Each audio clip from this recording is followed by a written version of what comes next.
হায়দ্রাবাদের যে এরিয়াটাতে আমি থাকি সেই মার্কেটের মানে আমার অ্যাপার্টমেন্টের নিচে প্রপার মার্কেট, মানে মেন রোড বলতে পারো, সব কিছু রয়েছে, বাজার দোকান তুমি যা চাইবে, রেস্টুরেন্ট, সব কিছু রয়েছে। তো মোস্টলি আমি বাজার মানে সবজি বাজারের দোকান বলো, বেশিরভাগ তো সবই আমি চিনে গেছি এখন।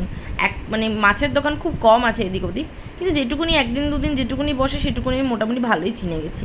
তো ভাবলাম ও আসার আগে কিছু সবজি কিনে নিয়ে আসি।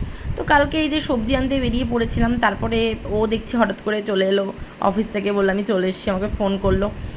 তো ওখান থেকে একটুখানি সুইট অ্যান্ড সল্ট সোডা নিয়ে নিয়েছিলাম, কারণ সবজির দোকান এতটা লেট হয়ে গেছিলো আর এত গরম লাগছিল।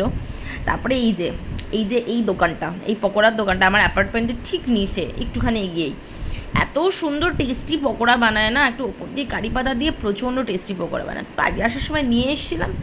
তো আর কি প্রচণ্ড গরম, এত গরম বাইরে টেকা যায় না, বিশ্বাস করার এসি ছাড়া তো টিকতেই পারি না, এত গরম পড়েছে। তো যাই হোক, থ্যাঙ্কস ফর ওয়াচিং।